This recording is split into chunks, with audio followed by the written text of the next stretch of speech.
Bismillahirrahmanirrahim. Assalamualaikum warahmatullahi wabarakatuh.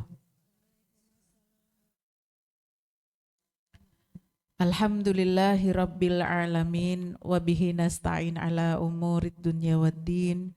Wassalatu wassalamu ala asyrafil anbiya wal mursalin wa ala alihi wa ashabihi wa man tabi'ahu ila yaumiddin. Rabbi syrah li sadri wa yassir li amri wahlul uqdatam min lisani yafqahu qawli.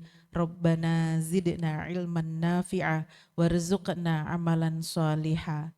Allahumma inna nas'aluka fahman nabiyyin wa hifdzal mursalin wa ilhamal malaikatil muqarrabin. Allahumma aghnina bil ilmi wa zayyinna bil hilmi wa akrimna bit taqwa wa jammilna bil afiyah birahmatika ya arhamar rahimin. Amin ya rabbal alamin. Amma ba'd.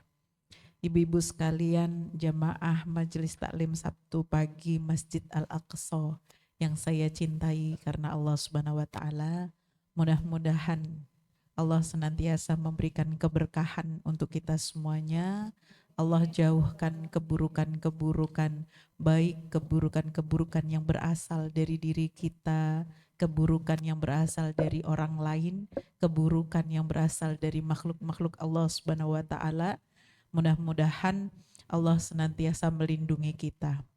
Allah senantiasa melindungi kita, anak-anak kita dimanapun mereka berada dengan sebaik-baik penjagaan dari Allah Subhanahu wa taala. Allah lapangkan keberkahan, Allah lapangkan rizkinya, Allah banyakkan semua kebaikan-kebaikan untuk mereka. Dan juga mudah-mudahan kita berdoa bersama Allah Subhanahu wa taala memberikan kemudahan pada urusan suami kita. Allah jaga dengan sebaik-baik penjagaan. Allah mudahkan semua upaya ikhtiarnya dalam memberikan yang terbaik kepada keluarganya. Dan mudah-mudahan keluarga kita adalah keluarga yang sakinah mawadah warahmah. Amin ya rabbal alamin. Alhamdulillah. Ibu, kalau di tempat majelis taklim itu memang harus banyak berdoa. Kenapa begitu? Karena malaikat ikut mengaminkan doa-doa kita. Tidak kelihatan, tapi malaikat ada banyak di sekitar kita. Malaikat mengaminkan. Dia mengatakan amin setiap pada doa-doa yang kita sampaikan, kita panjatkan. Maka insya Allah doa yang ada di majelis taklim, apalagi di masjidnya Allah Subhanahu wa taala, itu dikabulkan oleh Allah Subhanahu wa taala. Amin ya rabbal alamin. Baik, nggak panjang kali panjang lebar mukodimahnya ya. Kita langsung saja pada apa yang sudah disampaikan oleh MC kita ya, Masya Allah, tentang membahas tadabbur surat Al-Mu'awwidzat ya. Ibu-ibu mungkin biasanya dengarnya Al-Mu'awwidzatain, begitu ya. Tapi kalau dalam bahasa Arab Bu, Mu'awwidzatain ya kan, itu berarti dua perlindungan. Berarti bahasanya dua ayat atau dua surat yang menjadi perlindungan. Surat apa itu? Qul a'udzu birabbil falaq sama qul a'udzu birabbin nas ya. Dua qul ya. Tapi panitia kemarin bilang, Bu Yuni bilang, Ustazah kita bahas 3 qul ya kan, triple qul. Nah, triple qul itu ya ibu-ibu sekalian, di dalam ilmu tafsir banyak para ulama memang mengatakan surat perlindungan itu bukan hanya dua saja, Qul a'udzu birabbil falaq sama Qul a'udzu birabbin nas. Tapi ditambah dengan satu, yaitu apa? Qul yang satunya lagi adalah Qul huwallahu ahad, yaitu surat Al-Ikhlas. Karena 3, maka tidak dibilang mu'awwidzatain, tapi dibilangnya mu'awwidzat gitu. Yang belakangnya panjang A-nya. Begitu, ya. Jadi bahasanya Al-Ikhlas, Al-Falaq dan An-Nas. Ya, saya ambil referensinya dari tafsirnya Al-Munir Wahbah Zuhaili dan tafsirnya Ibnu Katsir. Ya Bu ya, pelan-pelan kita belajar, mudah-mudahan Allah ridho sama kita, Allah kasih ilmu yang berkah, barokah, manfaat dunia akhirat. Ya Bu ya, salah satu ilmu manfaat itu bagaimana teman-teman? Adalah ketika ilmu itu kita amalkan. Ya Bu, jadi harapannya nanti setelah belajar ini bukan hanya sekedar ada kita punya ilmu di catatan atau yang kita hafalkan, tetapi juga dalam amalan, begitu. 3 surat yang semuanya pasti hafizah. Betul kan Bu? Ya, hafizah semua ini surat trikul. Ya Bu ya. Nah, Masya Allah. Orang muslim itu nggak ada yang nggak hafidh. Ya kan? Orang muslim itu nggak ada yang nggak hafid Quran. Semuanya hafidhul Quran. Ya kan? Ya, apalagi yang biasa ngaji. Masya Allah, hafidhahnya banyak. Ya, depan apal. Ya kan Bu? Apa depan Bu?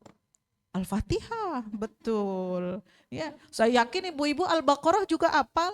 Walaupun depan, tengah, belakang. Betul nggak? Depan hafal, ya kan? Terus tengahnya, jantungnya apa Bu? Ayat kursi hafal, ya kan? Oh, di tes tengah-tengahnya Al-Baqarah juga hafal. Apa tuh? Ayat kursi hafal. Terus yang paling belakang, ya kan? Apalah, insya Allah apal juga, mantap, ya kan? Oh jangan salah, kita belakangnya Quran juga hafal, ya kan? Tidak dari Al-Mulk tapi dari Kul Hu. Alhamdulillah. Itu menandakan bahwa kita tuh dekat sama Quran, Bu. Tenang aja ya. Nah, ya, kita mulai masuk nih. 3 surat perlindungan tadi disebut Al-Muawwidzat, ya, adalah sebutan untuk yang tadi disebutkan, ya. 3 surat penutup dalam Al-Qur'an yang agung. Al-Ikhlas, Al-Falaq dan An-Nas, ya. Ada tadi disebutkan Al-Muawwidatain, Al-Falaq sama An-Nas, itu juga disebut Al-Muqashqashaitain, ya. Disebut begitu kenapa? Karena 2 surat ini yang membebaskan orang dari kemunafikan. Saya tuh baca Bu, belajar An-Nas tadi ya, sebelum berangkat kemarin, dari kemarin tuh belajar. Sebelum berangkat tadi juga baca lagi lebih kepada An-Nasnya. Itu kayak menguliti diri sendiri gitu. Ya. Jadi Masya Allah, kalau kita jabarin secara detail itu An-Nas, Masya Allah, itu penyakit hatinya manusia, hasil dari was-wasnya syaitan itu banyak. Ya Bu, mudah-mudahan nanti tersampaikan, ya, mudah-mudahan waktunya cukup. Ya, ini keutamaan dari surat Al-Muawwidzat. Kenapa kita harus mempelajarinya? Kenapa setelah mempelajarinya kita juga harus, ya, bisa mengamalkan seperti apa yang diamalkan oleh Rasulullah Shallallahu Alaihi Wasallam dalam 3 surat ini. Apa yang beliau lakukan? Ya, dalam 3 surat ini beliau selalu membacanya setiap pagi dan petang. Ibu, kita udah ya ngamalinnya, betul nggak? Ya, setiap pagi, ya Bu ya. Yaitu kalau kita baca Al-Maksurat, baca zikir pagi petang, itu udah include di situ. Betul apa betul Bu? Ya, alhamdulillah. Tinggal kita istiqomahkan lagi. Ya Bu. Dan juga kebiasaan Rasulullah Shallallahu Alaihi Wasallam setiap hendak tidur beliau, ya, ada beberapa surat Al-Qur'an yang beliau baca, ya. Contoh seperti Al-Mulk itu juga beliau baca sebelum tidur, Al-Isra itu juga beliau baca sebelum tidur, Ad-Dukhan itu juga beliau baca sebelum tidur gitu ya. Dan yang nggak pernah ketinggalan 3 surat ini. Waduh, kalau Al-Isra, Ad-Dukhan, Al-Mulk, kapan tidurnya Ustazah? Ya, kita kayaknya mau tidur baca itu jadi tidur kita. Ya Bu ya. Aduh Masya Allah. Tapi yang ini mudah-mudahan gak ketinggalan. Betul ya Bu ya? Heeh. Kalau Al-Isra kepanjangan, Al-Mulk kepanjangan gitu misal ya, belum hafal tapi mudah-mudahan ibu-ibu sudah terbiasa juga. Ya kan? Maka yang tiga ini mudah-mudahan gak ketinggalan. Bagaimana cara Rasulullah mengamalkannya? Beliau baca triple kul itu ya dari mulai Al-Ikhlas, Al-Falak, An-Nas dibaca dengan menengadahkan tangan. Kemudian beliau tiupkan setelah membacanya di dua telapak tangan. Ya. Habis itu beliau usapkan di sini dari kepala sampai semua badan beliau sampai ke bagian kaki. Begitu. Ya. Nah, ini biasa beliau lakukan. Ketika ditanya, ya, beliau menjelaskan bahwa ini melindungi kita dari banyak hal-hal yang tidak diinginkan di malam hari. Ketika malam hari kita tertidur, ibu-ibu sekalian ya, banyak hal yang kita tidak tahu apa yang terjadi pada tubuh kita. Betul nggak Bu? Kita kalau udah tidur, tidur aja kan ya. Udah tiba-tiba bangun pagi, alhamdulillah bangun kita dalam keadaan sehat. Ya, tapi ada orang yang tidur dibangunin nggak bisa bangun. Bablas. Ternyata pada saat beliau tidur, ya berlangsung apa? Sakaratul maut. Masya Allah. Ya. Kalau nggak diusap nggak apa-apa ya? Ya, itu kalau Rasulullah mengajarkannya begitu, diusapkan, ya kan? 3 kali, ya, 3 kali semua dibaca apa? Al-Ikhlas, Al-Falak, An-Nas, ya. Kalau ibu baca 3 kali Alhamdulillah, 1 kali Alhamdulillah daripada tidak, gitu ya. Ditiupnya 3 kali tadi, ya. Kemudian diusapkan dari atas sampai bawah, begitu. Ya kalau kemarin-kemarin saya nggak usap, Ustazah, gitu ya. Ini hadisnya sahih. Ya, nggak apa-apa, tapi nanti kita amalkan dengan seperti yang Rasulullah ajarkan, lebih sempurna lagi, kan begitu ya? Pagi sama petang. Iya, 3 kali, 3 kali, 3 kali, ngusapnya sekali aja, niupnya apa namanya 3 kali, begitu, ya. Nah, begitu pas malam itu saya ulangi lagi ya Bu, malam tuh banyak hal yang kita tidak tahu ada terjadi, ya. Kadang-kadang kalau kita tidur di dalam rumah, alhamdulillah rumah kita sudah bagus-bagus semuanya. Ya, terlindung dari hal-hal yang tidak kita inginkan ya, kayak binatang-binatang yang melata atau apapun enggak ada yang begitu di rumah kita. Kadang nyamuk aja alhamdulillah enggak ada Ustazah, apalagi kecoa, apalagi cicak, apalagi apa gitu ya. Tapi orang di luar sana banyak Bu ya yang tidur kadang-kadang ya kan mereka banyak hal yang wallahu alam bisawab bisa jadi bahaya-bahaya itu mengancam ya. Orang yang tidurnya dalam keadaan tenang, kalau ada orang yang berbuat buruk, niat berbuat buruk, yaitu apa? Sihir misalnya. Itu juga biasanya bekerjanya pas malam hari. Maka bacaan itu ikhtiar untuk kita ya sebagaimana yang diajarkan oleh Rasulullah menolak bala. Apapun keburukan-keburukan yang terjadi di malam itu mudah-mudahan tidak diizinkan oleh Allah Subhanahu wa taala. Begitu. Kita masuk surat Al-Ikhlas dulu yang pertama. Ya kan? Ini urutannya ada di 112. Al-Ikhlas, namanya ikhlas. Ya Bu, ini satu-satunya surat yang dinamai dengan nama yang kata atau kalimatnya tidak ada di dalam suratnya itu sendiri. Coba Ibu ya, biasanya kalau kita apa namanya baca Quran, nama dari Qurannya itu apa nama dari suratnya itu ada di dalam ayat-ayat di surat yang kita baca. Betul apa betul Bu? Ya. Al-Baqarah misalnya ada tuh cerita Baqor gitu ya. Itu apa namanya sapi. Terus kemudian Ali Imron ada tuh keluarganya Imron ya kan. Bahkan Al-Fil juga ada ya kan disebutkan fil ya apa bacanya semuanya alam nasroh asyarah Ya, tapi al-ikhlas ya, Bu, ya, maka sering dijadikan pelajaran buat kita semuanya. Ikhlas itu enggak perlu diucapkan. Seperti surat al-ikhlas, nothing, enggak ada, ya kan, enggak ada bunyinya, ya, enggak ada kesesuatuannya kepada siapapun, enggak perlu harus diucapkan. Artinya sendiri apa? Ikhlas itu kemurnian, memurnikan. Memurnikan apa? Memurnikan hanya kepada Allah, memurnikan Allah Subhanahu wa taala, jauh daripada sifat-sifat makhluk. Itu Allah Subhanahu wa taala. Jadi ibadah kita, amalan kita, semuanya kalau kita ikhlas itu berarti karena Allah, bukan karena siapapun dan bukan karena apapun, hanya karena Allah. Siapa makhluk, apa yang dari makhluk tidak, tapi karena Allah. Begitu al-ikhlas. Ya. Jadi dia murni, kemurnian tauhid, membebaskan pembacanya dari apa, Bu? Syirik, ya. Dan dia menegaskan tentang keesaan Allah secara mutlak. Nah, kalau ditanya statusnya itu apa? Surat Makkiyah atau surat Madaniyah, gitu kan? Apa, Bu, bedanya surat Makkiyah dan Madaniyah? Surat Makkiyah itu turun sebelum Rasulullah SAW berhijrah, turunnya di Makkah.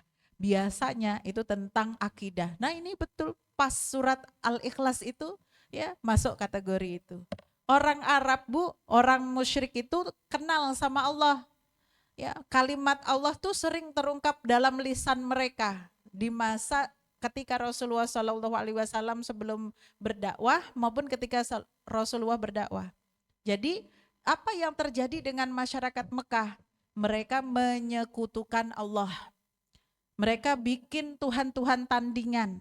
Ya, mereka biasa kenal dengan kalimat wallahi, bismillah, itu biasa terlisan di mulutnya. Tapi mereka bikin lagi Tuhan-Tuhan. Ya, mereka enggak terima kalau Tuhan itu cuma satu, Allah.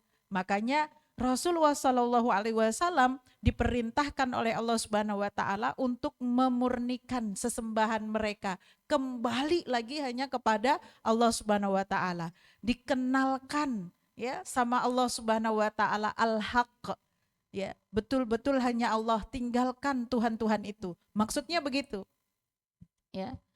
Makanya kenapa Rasulullah Shallallahu Alaihi Wasallam ya beliau betul-betul berjuang, tidak mau mengalah dengan kondisi atau dengan apa yang dilakukan, tradisi yang dilakukan oleh orang-orang Arab, orang-orang musyrik. Karena sejatinya mereka kenal sama Allah Subhanahu wa taala. Hanya saja mereka tidak apa, Bu?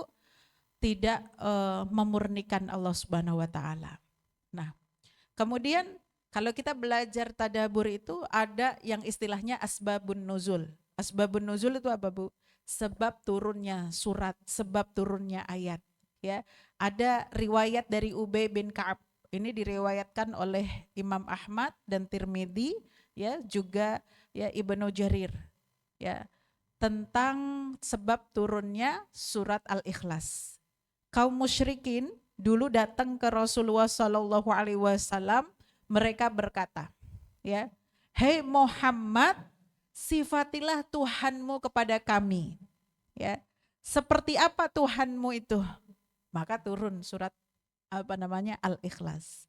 Manusia itu kan biasanya cara berpikir dan menerima sesuatunya itu kalau sesuai dengan ini kan, Bu, ya, akalnya dia, logikanya dia, gitu ya. Maka ya mereka menuntut itu kepada Rasulullah SAW. Itu riwayat yang pertama. Kemudian ada riwayat yang kedua, yaitu dari Jabir. Hadis yang diriwayatkan oleh Abu Ya'la. Ya, seorang Arab Badui datang kepada baginda Nabi SAW, juga ya dia ini orang Badui minta dijelaskan oleh Rasulullah SAW. Hei Muhammad, kasih tahu kami Allah tuh kayak gimana? Gambarkan kepada kami tentang Tuhanmu. Begitu. Ya. Nah, yang terakhir riwayatnya Ibnu Mas'ud. Ya, kaum Quraisy beliau meminta kepada Rasulullah SAW untuk menjelaskan nasabnya Allah Subhanahu Wa Taala. Ansib, ya kan? Tuhanmu, Rabbuka, hei Muhammad, jelaskan kepada kami nasabnya Tuhanmu itu kayak apa? Kayak mana gitu. Maka Masya Allah, turunlah ya Bismillahirrahmanirrahim, kalimat yang luar biasa. Allah menyampaikan dan mengajarkan kepada Rasulullah SAW, Qul huwallahu ahad. Ya, ahad, ahad itu satu, tunggal, gak ada yang lainnya, gak ada sekutu dalam hal apapun. Ya Bu ya, bukan wahid tapi ahad. Ahad artinya maknanya tunggalnya, satunya dalam segala hal. Gak ada yang menyamainya, gak ada jenis lagi, dan gak ada apa-apa yang menyerupainya. Begitu kalimat ahad itu Bu. Ya, ya memang satu Allah Subhanahu wa taala. Ya, tidak ada tandingannya, tidak ada serupanya, tidak ada yang apa Bu? Setara dengan Allah Subhanahu wa taala. Yang menarik kalimat Allahus Somad, As-Somad. Ya, apa makna As-Somad? Yang menjadi tempat bergantung segala makhluk yang diciptakannya. Ya Bu, itu as-somad. Ya. Kalau kita paham makna as-somad ini, insya Allah rasa tawakal kita akan kuat. Ya kan? Apapun dan siapapun makhluk yang ada di dunia ini, itu dipenuhi oleh as-somad. Semua kebutuhannya, dari mulai sumbernya, bahwa ya asal muasalnya, dari mulai apapun yang dia minta, yang dia butuhkan, ya itu yang memenuhi adalah as-somad. Ya. Suatu hari Nabi Daud, ya, beliau berkata kepada Allah Subhanahu wa taala, Nabi Sulaiman yang kaya raya Bu ya. Nabi Sulaiman, ya Allah, izinkan aku sehari saja. Aku yang memberi rizki makhluk semuanya yang ada di dunia ini. Gitu. Kan kita tahu kalau Nabi Sulaiman itu termasuk salah satu mukjizatnya itu Allah memberikan, ya, ditundukkan semuanya kepada Nabi Sulaiman. Angin, ya kan, binatang, ya, bahkan jin, semuanya tuh tunduk kepada Nabi Sulaiman. Jadi pengetahuan ilmunya Nabi Sulaiman itu lintas makhluk. Bukan hanya dia bisa berbicara dengan manusia, ya, tapi juga bisa menyambung komunikasi dengan binatang, dengan jin, dengan semua yang diciptakan oleh Allah Subhanahu wa taala. Dia bisa kendalikan apa Bu? Angin juga. Itu kemuliaan Nabi Sulaiman. Ya, mukjizat yang Allah berikan kepada Nabi Sulaiman. Maka dia memiliki kekayaan yang luar biasa, nggak tertandingi. Ya Bu ya, Masya Allah, luar biasa. Pokoknya kekuasaannya dan kekayaannya itu, ya, adalah kekayaan dan kekuasaan yang tidak akan diberikan dan tidak pernah diberikan kepada siapapun sebelum dan sesudahnya. Itu Nabi Sulaiman. Ya, raja yang paling kaya itu Sulaiman.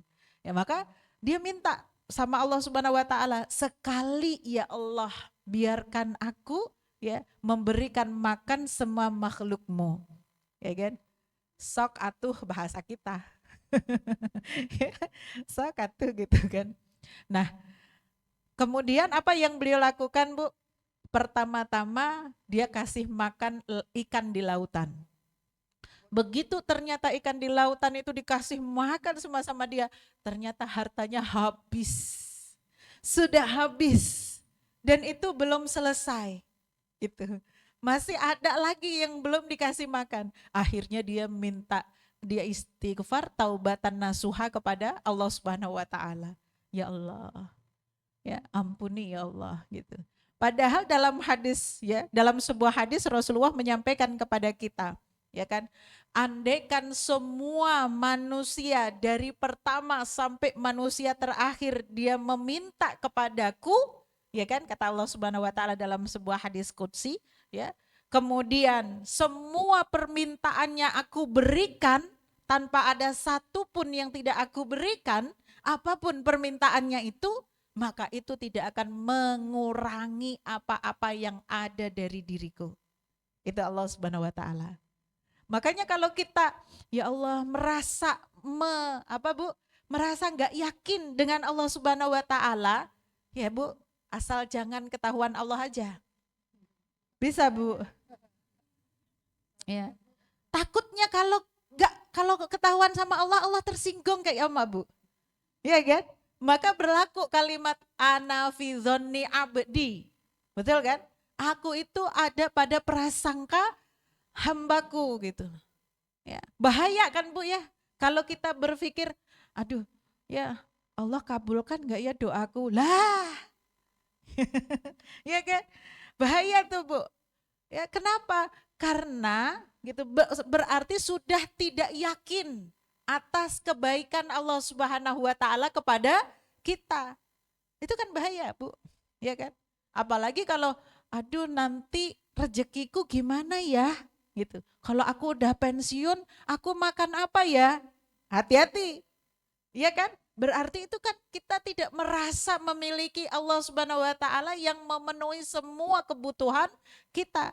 Nyatanya coba Ibu banyak silaturahim sama orang-orang yang sudah pensiun. Iya kan?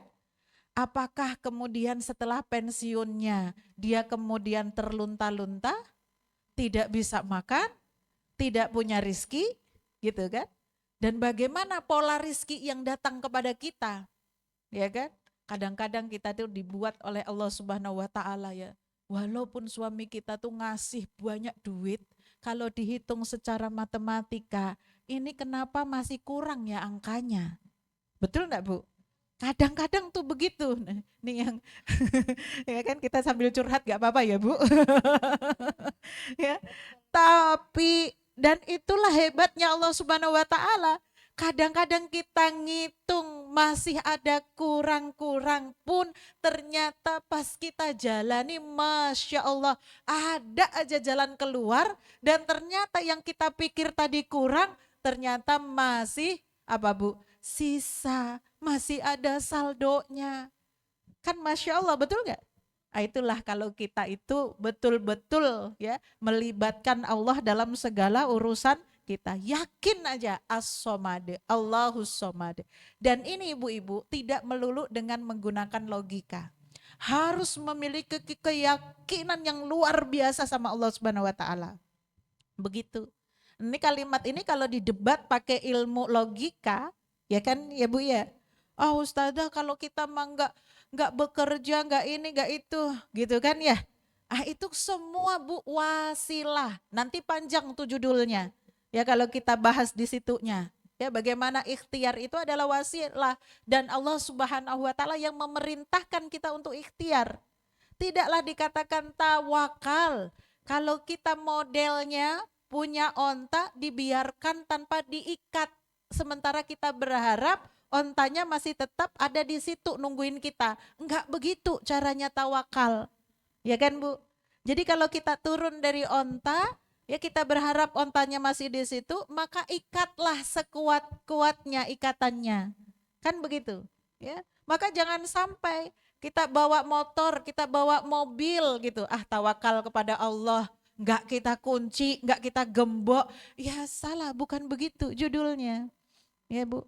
Jadi ya kita memahaminya itu dalam hal kita mendapatkan apa yang Allah janjikan atas sifatnya as-somad tadi, ada yang namanya ikhtiar. Ya Bu ya, ikhtiar itu dibagi dua. Ada yang ikhtiar robaniyah dan ada ikhtiar insaniyah. Atau bahasa insaniyah itu biasanya banyak disebut kauniyah.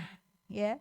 Maka ikhtiar robaniyah itu apa? Melibatkan Allah Subhanahu wa taala dalam setiap upaya kita dari mulai kita beranjak. Bahkan sejak kita niat. Ketika kita bilang bismillah nawaitu, itu sudah ada pelibatan Allah Subhanahu wa taala dan menggunakan kata bismillah. Ya, itu ikhtiar robaniyahnya. Ikhtiar robaniyahnya apalagi benerin sholatnya tepat waktu 5 waktu, jangan ada yang dilalaikan. Ya, sholat 5 waktunya sudah tambahin dengan tahajud, ya kan? Allah janji orang yang tahajudnya banyak, ya banyak dia menjauhkan lambungnya dari tempat tidurnya, Allah kasih apa yang dia mau. kasih maqamam mahmuda, ya kan? Tempat yang terpuji. Allah janjinya itu. Itu ikhtiar robbaninya. Apalagi sedekah, ya kan Bu? Nah, ikhtiar kauniyahnya atau ikhtiar manusianya ya sama seperti yang lain. Ya, antara orang yang tidak beriman maupun yang beriman dia punya ya standar yang sama dalam hal ikhtiarnya, dalam hal bekerjanya. Siapa yang dia bersungguh-sungguh menjada wajada, dia pasti akan dikasih oleh Allah Subhanahu wa taala. Begitu.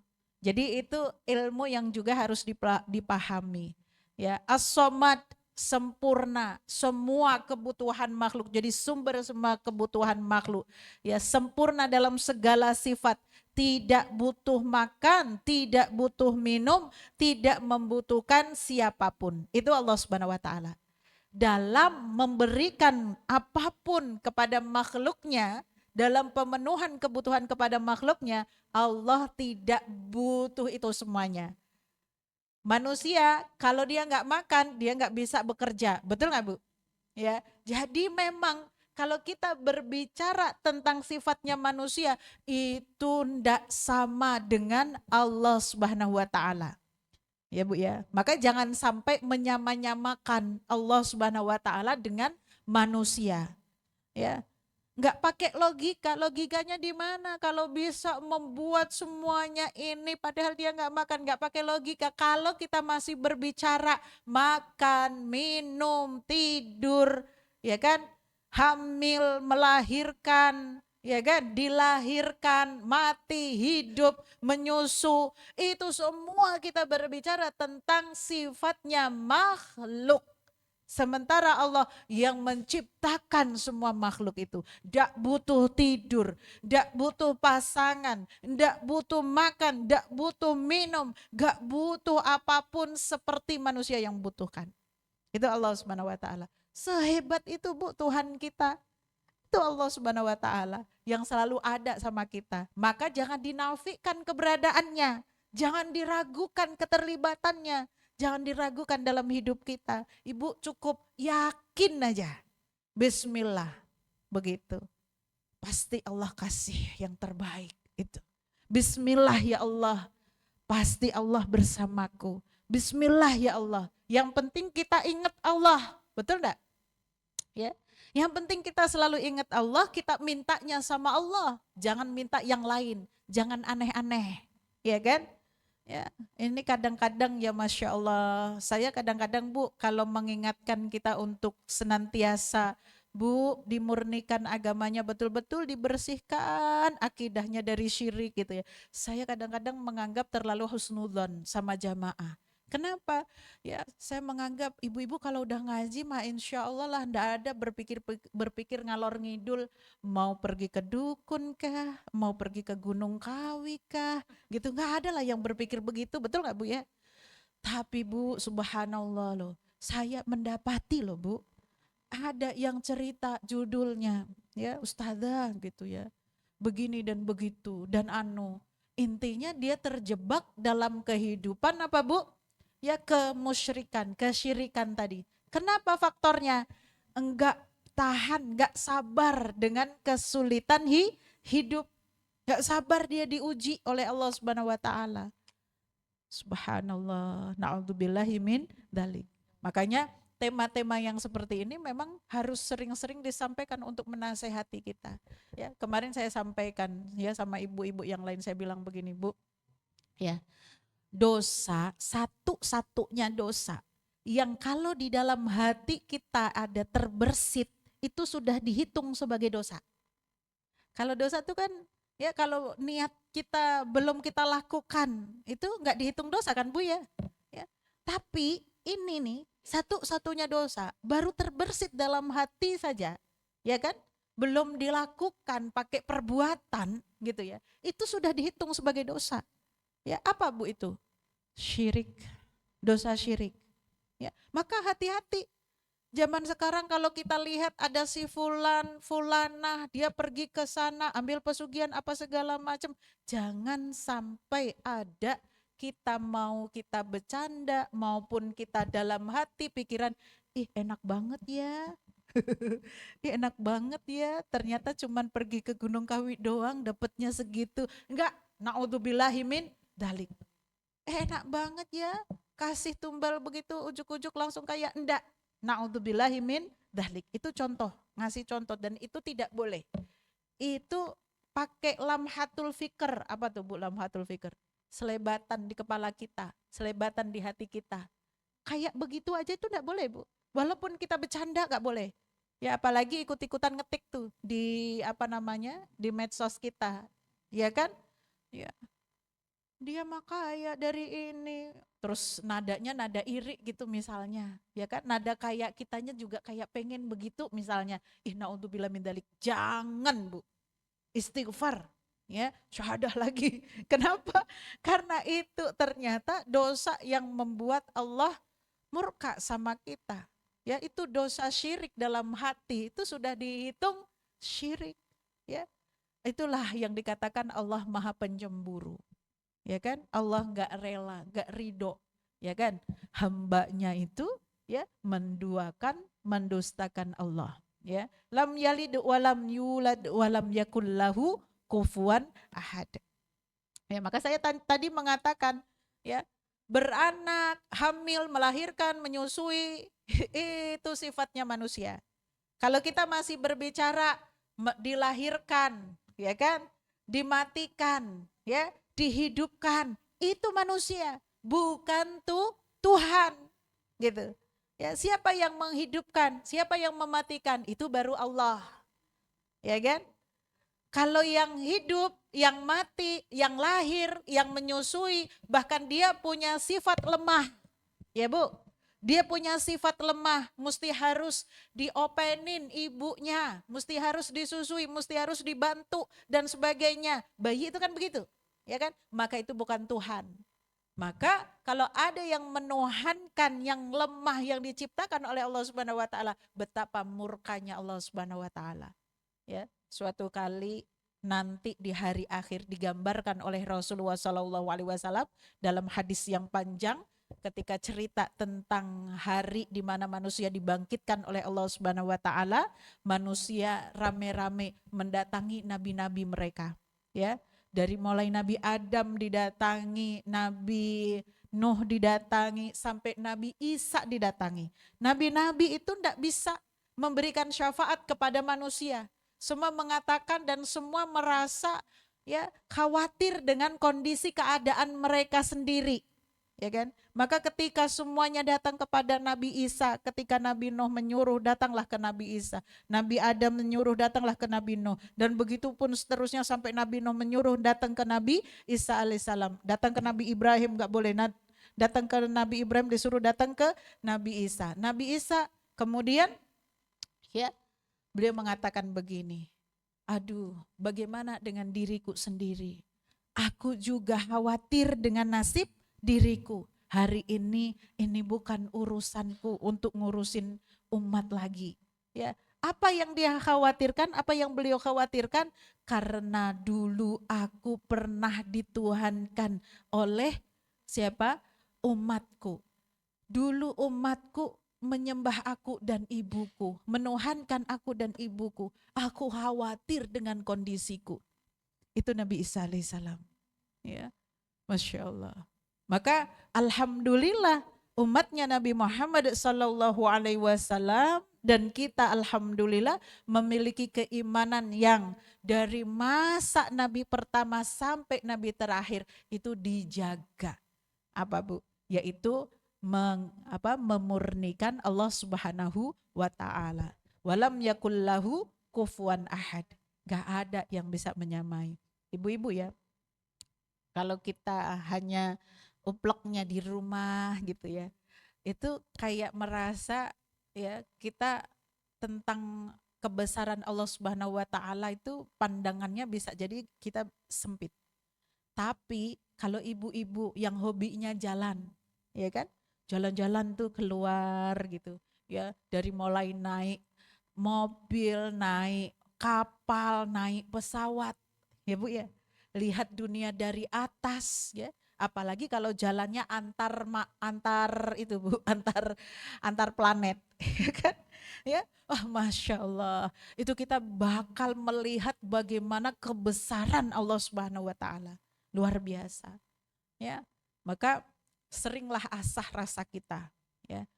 Kemudian fadilah surat Al-Ikhlas selain tadi yang disampaikan oleh Rasulullah SAW sebelum tidur beliau ya menjadikannya sebagai penjagaan ya, Rasulullah SAW juga menyampaikan bahwa demi zatnya surat yang jiwaku ada di tangannya, yaitu maksudnya adalah apa namanya surat Al-Ikhlas ini ya. Ini sebanding sepertiga Al-Quran ya. Ini sebanding dengan sepertiga Al-Quran. Maksudnya bagaimana sepertiga Al-Quran? Karena Al-Quran itu isinya satu tentang tauhid Allah Subhanahu wa taala. Kemudian yang kedua tentang hukum-hukum syariat. Kemudian yang ketiga tentang kisah. Ya, maka sepertiga dengan apa namanya isi Al-Quran itu ada pada surat Al-Ikhlas. Ya, Bu, katanya ada kalau kita memahaminya, ada yang memahaminya. Berarti kalau kita baca 3 kali, dia sama seperti membaca Al-Quran 1 kali. Bolehlah dipahami seperti itu, ya kan? Tapi tetap beda, Bu. Tetap gak sama, ya. Jadi tetap harus menghatamkan dari Al-Fatihah sampai An-Nas. Kemudian suatu hari Rasulullah SAW pernah mendengar ada seorang sahabat yang membaca surat Al-Ikhlas. Lalu Rasulullah menyampaikan, beliau bersabda, wajiblah bagi dia, ya, walakal jannah maksudnya. Wajib bagi dia syurga. Masya Allah. Ya, jadi Al-Ikhlas itu kalau kita biasa dawamkan, bukan hanya sekedar dibaca ya Bu, betul-betul diyakini dan diimani, maka Allah Subhanahu wa taala akan mewajibkan syurga untuk kita. Luar biasa. Kemudian tiada bandingnya, ya. Pernah Rasulullah menyampaikan kepada Uqbah bin Amir, beliau mengatakan, maukah engkau aku ajari surat-surat yang tidak ada semisalnya di dalam Quran, di dalam semisalnya di dalam Taurat, di dalam Zabur, dalam Injil. Surat yang satu-satunya ada di dalam Al-Quran yang tidak sama, tidak ada ya di dalam kitab-kitab yang terdahulu. Yaitu apa? Yaitu surat Al-Ikhlas, Al-Falaq dan An-Nas. Ya, hadisnya juga sahih. Itu surat Al-Ikhlas, Bu. Makin cinta kita sama Al-Ikhlas, ya kan? Saya nggak ragu-ragu Ustadzah, semakin cinta saya sama Al-Ikhlas. Jadi saya kalau sholat saya pakai aja itu Al-Ikhlas terus. Alhamdulillah. Ada loh Bu itu dalilnya. Ya, suatu ketika tuh ada sahabat yang kalau dia tuh sholat yang baca Al-Ikhlas saja. Bedanya kita sama beliau, ya kalau beliau tambah surat apapun itu selalu diakhiri dengan Al-Ikhlas. Misalnya dia baca Al-Baqarah, dia akhirnya Al-Ikhlas. Misalnya dia baca Ali Imran, dia bacanya Al-Ikhlas, ya kan? Nah, ibu-ibu kayaknya ada yang miss mendengarkan hadis ini gitu kan. Taunya baca Al-Ikhlas aja Ustazah gitu kan. Sampai dijadikan kasus sama sahabat yang lain. Ya, ini beliau nih pokoknya selalu baca Al-Ikhlas tuh enggak pernah ditinggal dalam sholatnya. Maka disampaikan kepada Rasulullah SAW. Ya Rasulullah, si fulan ini beliau begini dan begitu. Ya, kemudian Rasulullah bilang, coba tanya sama beliau, kenapa dia seneng baca Al-Ikhlas? Ketika ditanya, ternyata jawabannya, aku paling mencintai surat Al-Ikhlas ini.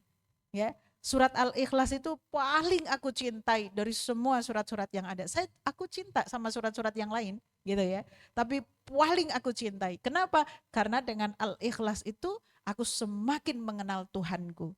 Masya Allah. Apa kata Rasulullah SAW? Beliau takjub, ya. Masya Allah, katakan kepada si fulan, begitu dia mencintai Al-Ikhlas, sebegitu besar kecintaan dia dengan Al-Ikhlas, maka sebegitu besar kecintaan Allah kepada dia. Masya Allah. Kalau kita kan beda kalau ditanya, Bu kenapa setiap sholat baca Al-Ikhlas? Satu, yang paling hafal Ustadzah. Betul? Betul ya. Yang kedua apa? Yang paling cepat Ustadzah. Betul? Ya betul. Tapi sekarang ditambahin lagi, yang paling aku cintai Ustazah. Ya, biar rasanya mudah-mudahan Allah juga mencintai kita. Oke, itu Al-Ikhlas. Kemudian Al-Falaq.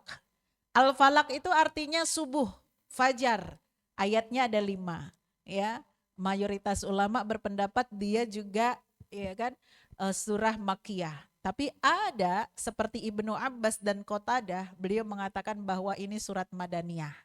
Ya, itu khilaf. Tapi yang paling banyak mayoritas ulama mengatakan turunnya Makkiyah.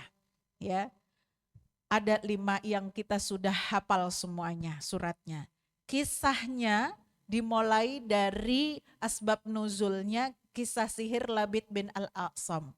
Ini kenapa ada yang mengatakan surat Madaniyah? Karena peristiwa ini terjadi saat Rasulullah ada di Madinah. Begitu ya.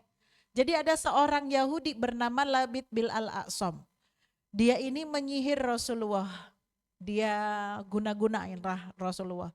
Bagaimana dia menyihir Rasulullah? Dia mengambil rambut beliau yang ada di sisir. Jadi pakai banyak bantuan-bantuan. Ada orang-orang munafikin Bu ya di sekitar-sekitar orang-orang mukmin itu ketika ada di Madinah.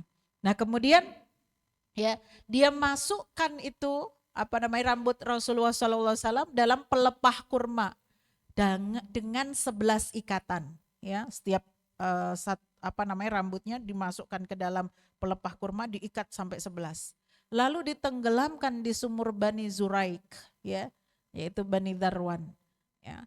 Kemudian Allah Subhanahu wa taala menurunkan surat ini Al-Ikhlas. Dalam sebuah hadis yang diriwayatkan oleh Aisyah ya, Aisyah cerita ada 2 orang yang datang kepada Rasulullah Shallallahu Alaihi Wasallam ketika Rasulullah Shallallahu Alaihi Wasallam sakit. Satu ada di kepalanya, satu ada di bagian kaki beliau. Ya, kemudian yang satu ya beliau mengabarkan bahwa kondisi Rasulullah sakit ini karena diguna-guna, karena kena sihirnya. Ya, maka mengabarkan kepada siapa? Kepada laki-laki yang pegang kakinya Rasulullah SAW. Maka kemudian ya beliau mengajarkan bacaan ini. Ya, setelah Rasulullah Shallallahu Alaihi Wasallam ya sehat, beliau menyampaikan bahwa itu adalah malaikat Jibril, ya alaihi salam. Apa yang diajarkan oleh malaikat Jibril? Yaitu surat ya Al-Falaq dan surat An-Nas. Jadi turunnya surat Al-Falaq sama surat An-Nas itu sama bareng. Itu. Setiap ayat yang dibaca, setiap satu ayat dibaca dari surat Al-Falaq dan An-Nas, maka terlepaslah satu ikatan. Satu ikatan yang tadi disebutkan ada 11 ikatan yang dibuat oleh Labid bin Al-A'sam ya untuk menyihir Rasulullah Shallallahu Alaihi Wasallam. Satu ikatan lepas sampai akhirnya lepas semuanya. Ya, ketika Rasulullah Shallallahu Alaihi Wasallam sudah sehat, maka Rasulullah menyuruh Ali bin Abi Thalib untuk mencari rambutnya tadi yang dibungkus pelepah kurma. Ali mencarinya ya dan ketemu dan kemudian didapatkan oleh Ali radhiyallahu anhu. Hilanglah sihirnya ya atas izinnya Allah Subhanahu wa taala. Ya. Qul a'udzu birabbil falaq min syarri ma khalaq wa min syarri ghasiqin idza waqab wa min syarri naffasati fil uqad wa min syarri hasidin idza hasad. Masya Allah, dari surat Al-Falaq itu kita tahu ya, kita berlindung kepada Allah Tuhan yang menguasai waktu subuh. Al-Falaq sendiri itu subuh, dari kejahatan makhluknya dan dari kejahatan malam apabila telah gelap gulita. Dan dari kejahatan wanita-wanita tukang sihir yang menghembus pada buhul-buhul. Ya, karena zaman dulu yang terbiasa menjadi tukang sihir itu adalah wanita.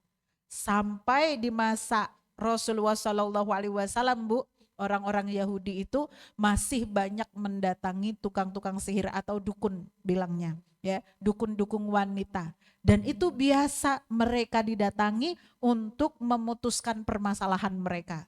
Jadi kalau ada dukun misalnya, ya terkenal nih dukun ini namanya si Fulanah, ya, itu mereka menjadi orang yang sakti. Kalau ada perselisihan apapun dalam sengketa masalah apapun, orang Yahudi itu perginya ke dukun.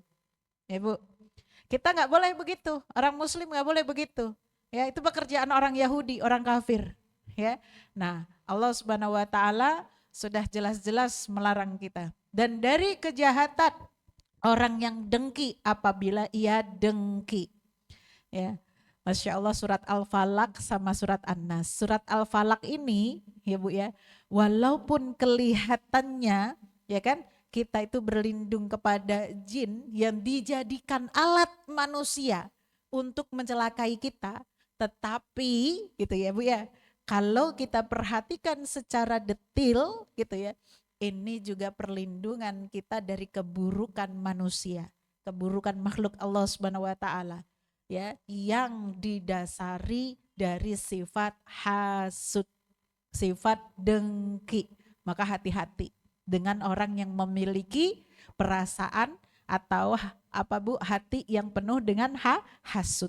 Jangan orang, kita yang punya rasa hasud, kalau ada percikan-percikan rasa hasud, ada gilnya, ya, harus segera dihilangkan. Ya Bu ya. Kita istighfar, kita minta perlindungan sama Allah Subhanahu Wa Taala. Kok ada kepikiran kita, ya, ya udah gitu tuh udah hati-hati, ya Bu ya. Itu tuh udah hati-hati. Astagfirullahaladzim. Jangan jadi ada zon yang buruk, jangan jadi ada prasangka yang buruk. Karena prasangka buruk itu mendatangkan keburukan, bukan hanya kita tapi juga maslahah untuk yang lainnya. Rasulullah menyampaikan ya, hasud itu seperti percikan api pada kayu bakar yang kering. Masya Allah. Gimana Bu? Tinggal nunggu bek, besh, gitu kan Bu ya. Kebakar semuanya, jadi abu semuanya. Ya, ini kalau dimaknai secara detil tuh Masya Allah. Min syarri hasidin idza hasad. Ya Allah, jangan sampai kita memiliki hati yang hasud. Ya, jangan sampai ya kita ketemu sama teman-teman yang dalam hatinya banyak sifat hasudnya. Na'udzubillahi min dzalik. Makanya kita minta selalu perlindungan kepada Allah Subhanahu Wa Taala. Ya Bu ya. Kemudian ya yang terakhir surat An-Nas. Masih ada waktu? Masih ya. Alhamdulillah. Ya. Saya coba untuk cukup-cukupkan waktunya. Ya, biasanya 1 surat 2 jam, ini 3 surat, ya, 1 jam. Ya, mudah-mudahan, ya kan, Allah mudahkan untuk kita semuanya. Surat An-Nas, surat yang terakhir, ya kan, yang menjadi pungkasan dari Al-Quran, ya, berlindung dari bisikan setan. Ya, tapi judulnya An-Nas, manusia. Ya, ini surat penutup. Kita bacanya Qul a'udzu birabbin nas, malikin nas, ilahin nas, min syarril waswasil khannas, alladzi yuwaswisu fi sudurin nas minal jinnati wan nas. Masya Allah ya. Kata Allah Subhanahu Wa Taala ya, ibu-ibu sekalian ya. Apa artinya? Katakanlah, aku berlindung kepada Tuhan yang memelihara dan menguasai manusia. Itu dia. Qul a'udzu birabbin nas, rabbun nas. Tuhannya, dia yang menguasai, yang mengatur. Ya kan?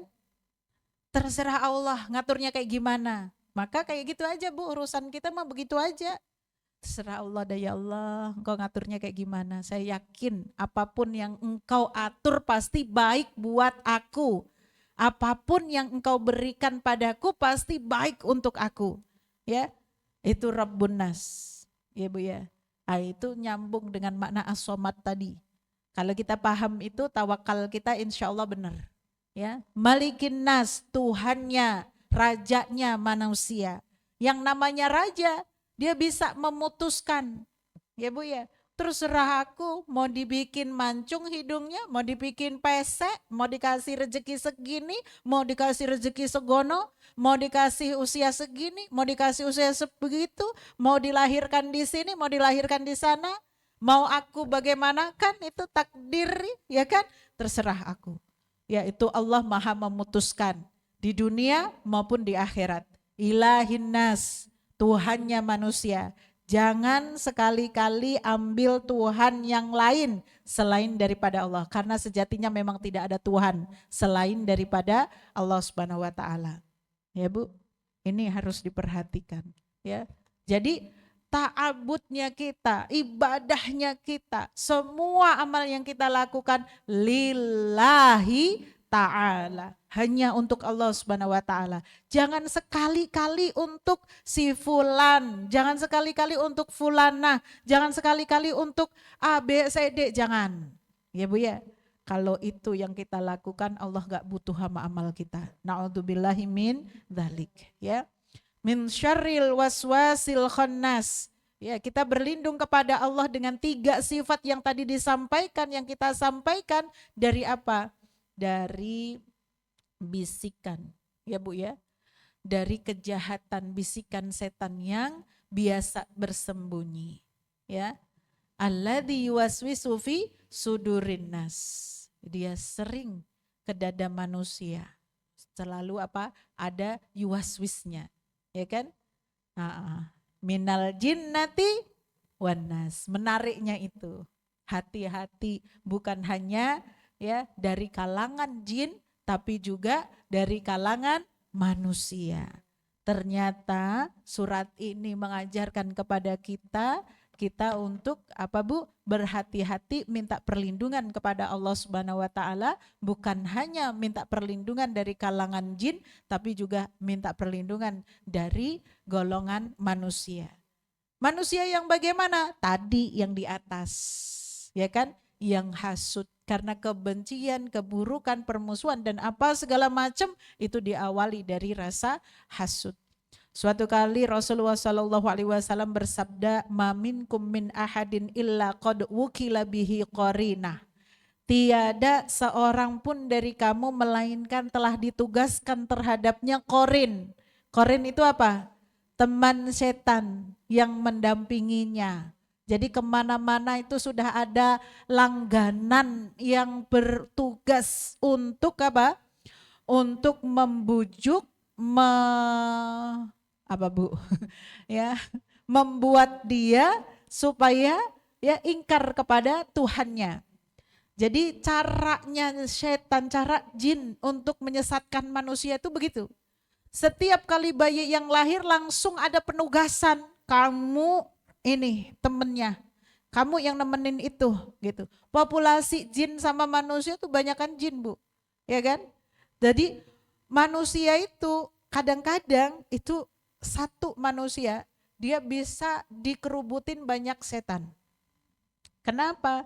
Ya, karena tadi mungkin perlu apa namanya kekuatan yang penuh untuk menggodanya, ya kan?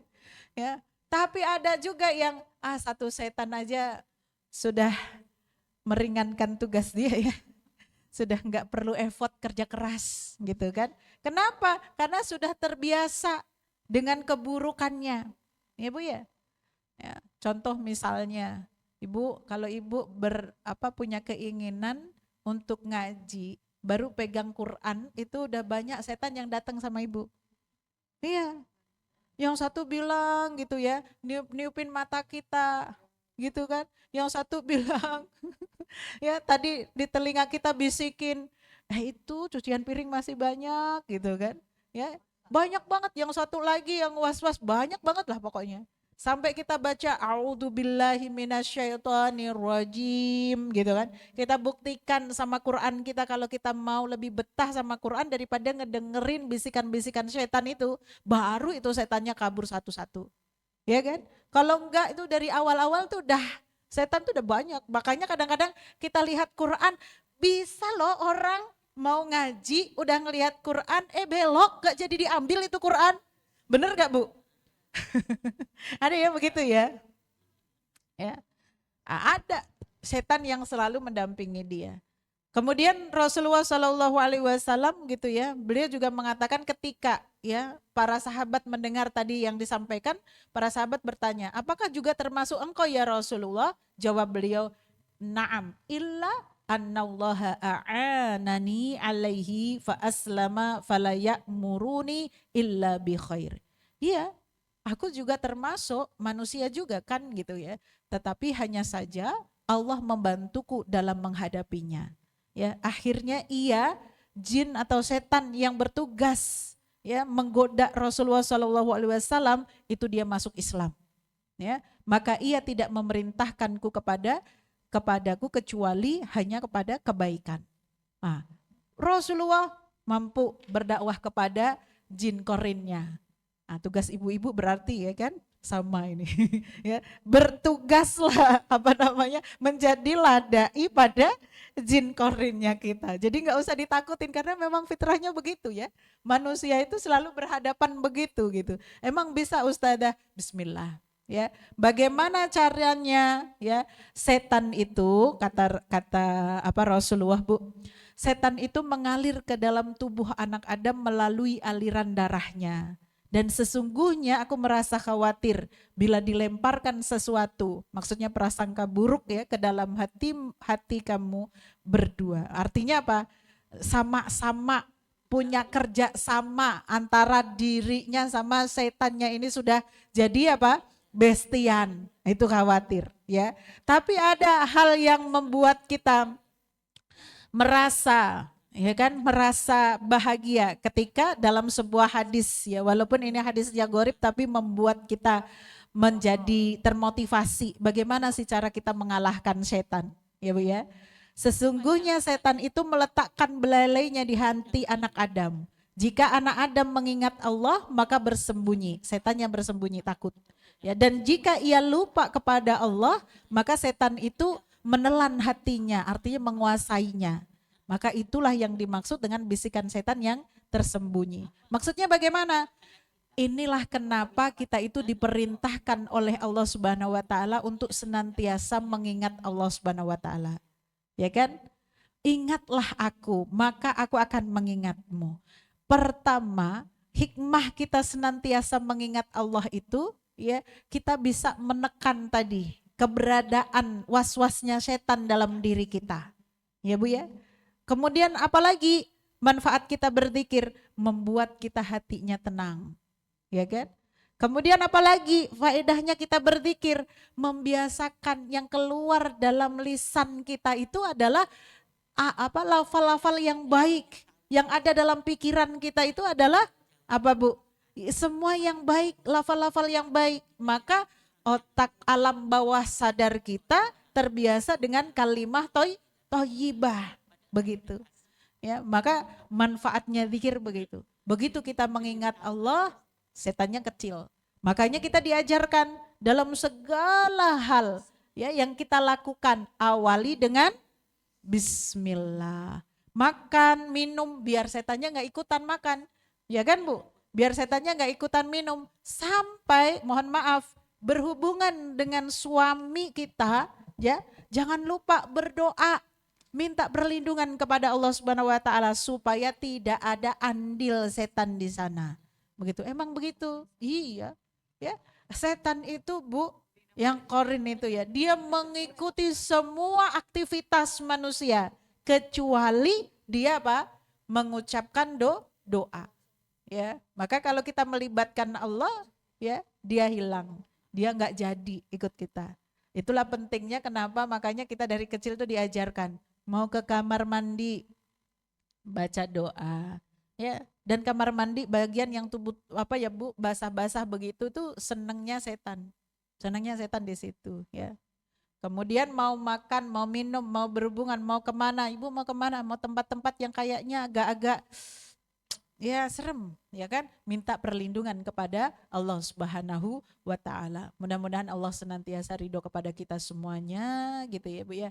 Waktunya ya membatasi kita, tidak begitu banyak yang bisa saya sampaikan dari 3 surat ini, tetapi insya Allah sudah mencukupkan kita untuk bisa mengamalkan dan memiliki pemahaman yang lebih luas dari kemarin-kemarin.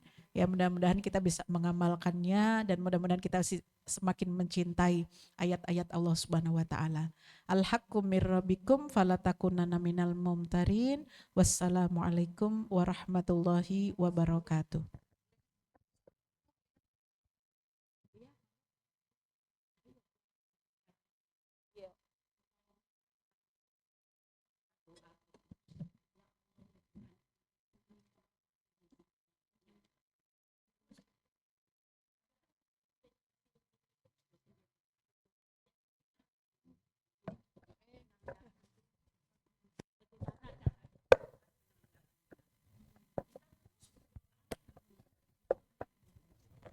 Mm-mm, mm-mm, mm-mm.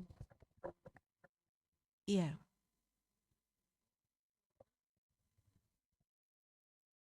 Mm.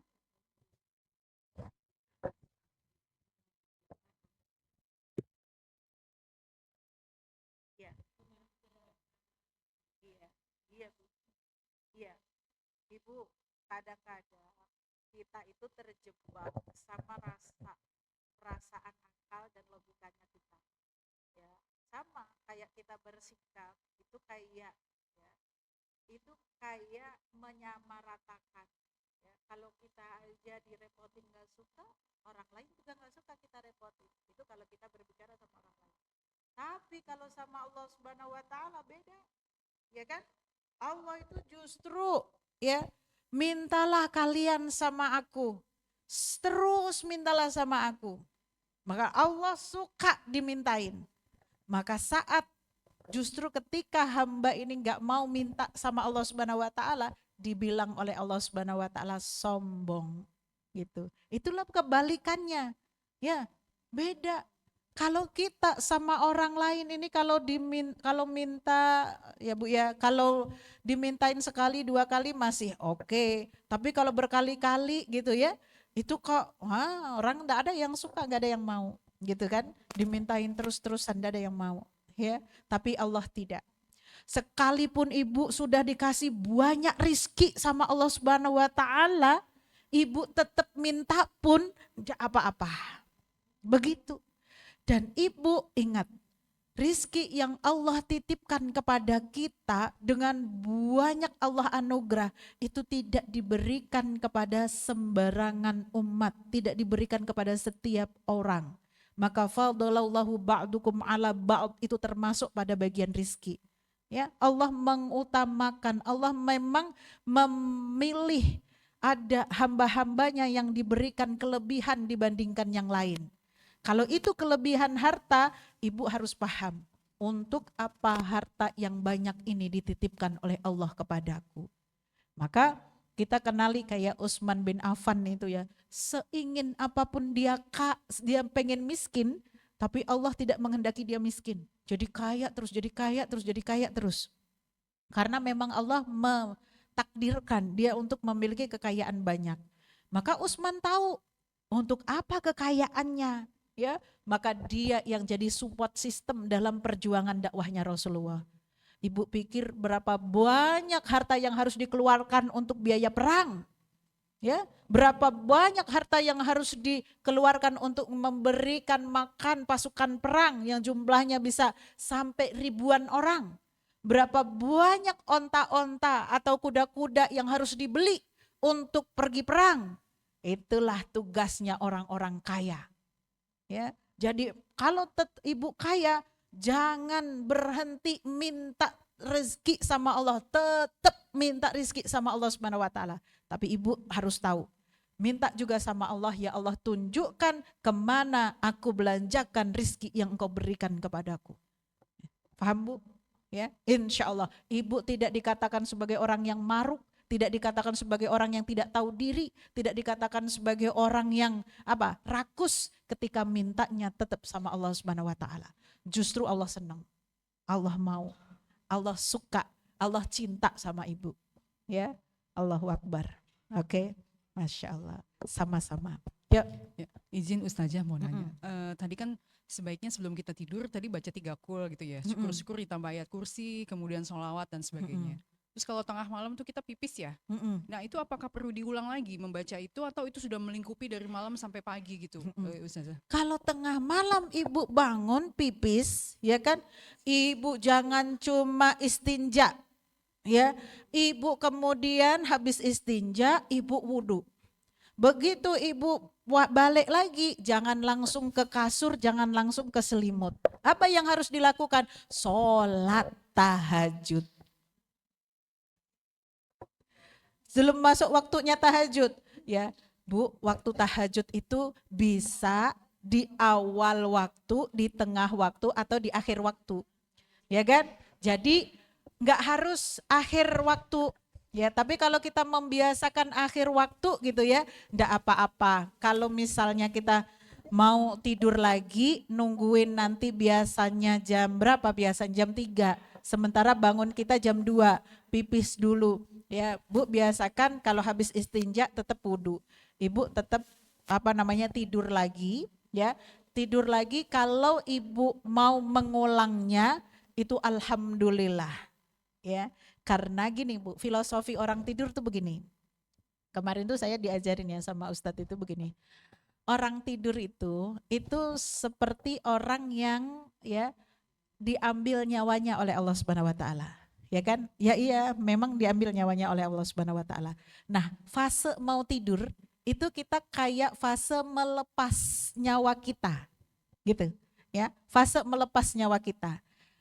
Melepas nyawa kita itu, Bu, saya tanya ya, sayang nggak Bu sama nyawa kita, sama ruh kita? Sayang ya, ya hilang kan nggak mau kan Bu, masih belum mau ya hilang gitu kan. Ini kayak melepas yang kita cintai gitu ya.